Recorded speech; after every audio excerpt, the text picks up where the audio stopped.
Welcome to the Dr. Mumbi Show. My name is Dr. Mumbi Saraki. How you guys doing? How is everything going? Thanks to all the subscribers out there, guys. Don't forget to subscribe if you haven't. Don't forget to push that notification button if you haven't. Thanks to all the people who have donated to the show. You guys, the more you donate, the more we're able to research and put shows out daily. So go ahead and, shoot us something in the PayPal. Now, I just came from holiday. It's a new year, 57779, and I feel great. Although the news that's been coming out is so depressing, and I know I got so many emails about what's happening with Zambia, and a lot of people wanted me to comment on is Zambia now, Zam China. Actually, you guys, it's not even a funny story. Zambia is the first African nation to become a full Chinese colony. And, we joke about some of these things, but what has happened is really, really tragic. And I warned you guys this is what was going to happen. But also this shows you that we're closer and closer to a major global war. Because I told you, the Europeans are not going to just sit back and let China take over Africa. Now, what happens? Zambia defaulted on a couple of loans, and so they lost their power company, Zesco, and that has been taken over by the Chinese. Their major national electricity company is now being run by China. Now, if that isn't even they've also lost, a few months ago, they lost their Zambia Broadcasting Corporation. It's called the ZNBC. I think it's the Zambia National Broadcasting Corporation, which is now fully owned by China.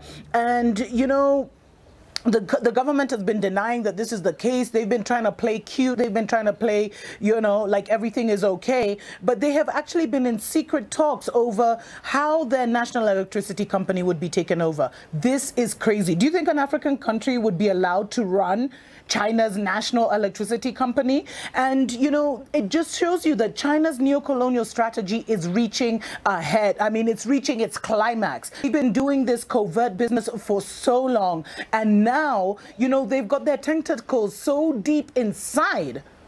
They've got their tentacles so deep inside that it's going to be hard for some countries to turn back. Now, what's happened is, the whole strategy is they encourage indebtedness. So, hey, they come with the money. They come with the money. They give you, they give you, they give you.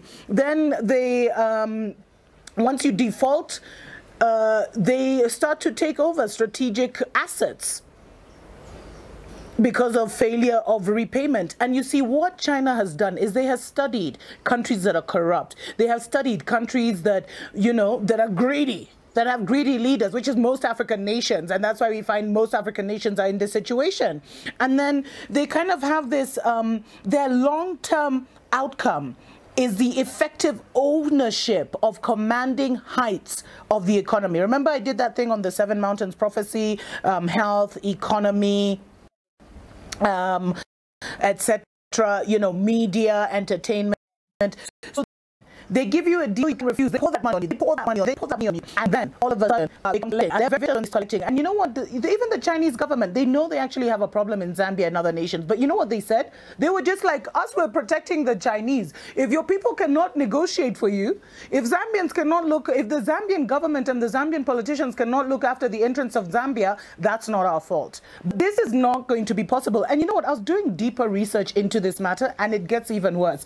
Now, Zambia's president was actually in China last week for the China-Africa Summit, and I'll talk in the future about the $61 billion or $60 billion that the Chinese government allegedly gave to Africa with no strings. There ain't no free lunch.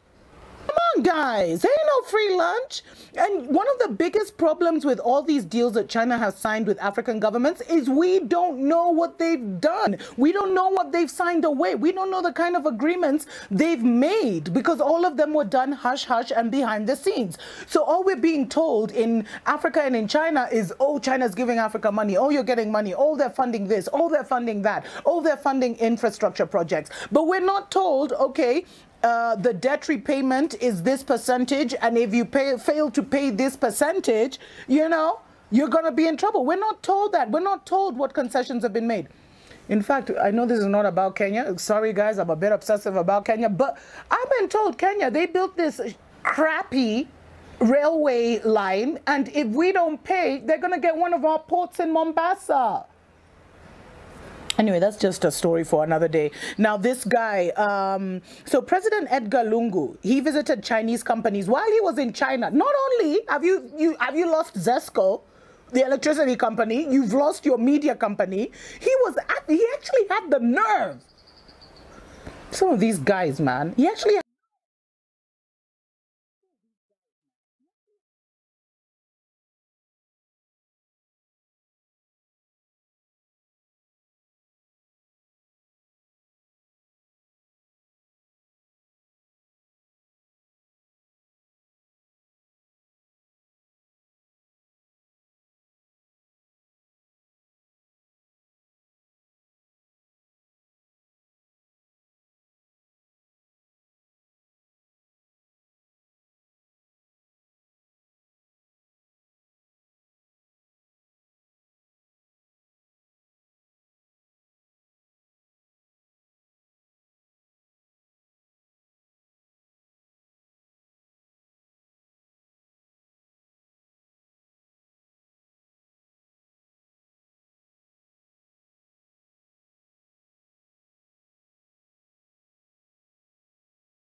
to go visiting Chinese companies, and he received a grant of a further $30 million for the Lusaka East Multi-Facility Economic Zone Electrification Project, whatever that means.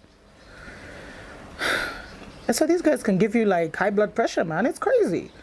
And so President Edgar Lungu, he came to power basically at Zambia signed an 8 billion. When he came to power, Zambia signed an 8 billion Chinese loans in financing. Now, over 5 billion of this hasn't been added to the total. Now, that's what Zambia is claiming. They're claiming they haven't received 5 billion, or they haven't been able to account for $5 billion of the 8 billion. Although China says it was dispersed, it was released. And get this, the finance ministry doesn't even have the manpower to police and monitor and disburse the funds. And the financial penalties, because I told you a lot of these deals are done in secret, we don't know. So the financial penalties of actually backing out of a Chinese deal are worse than the savings than just going through with the project till its completion.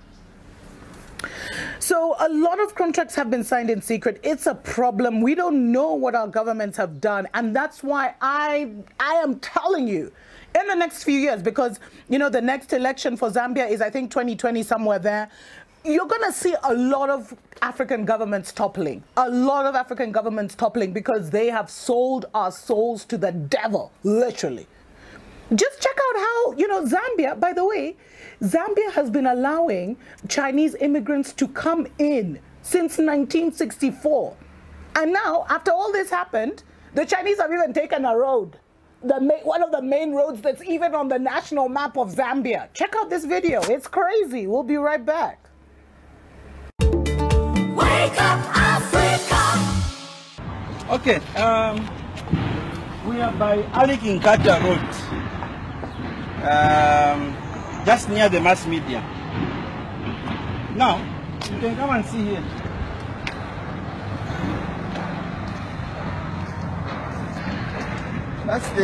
It's our Chinese friends. Now, this road has been there since independence.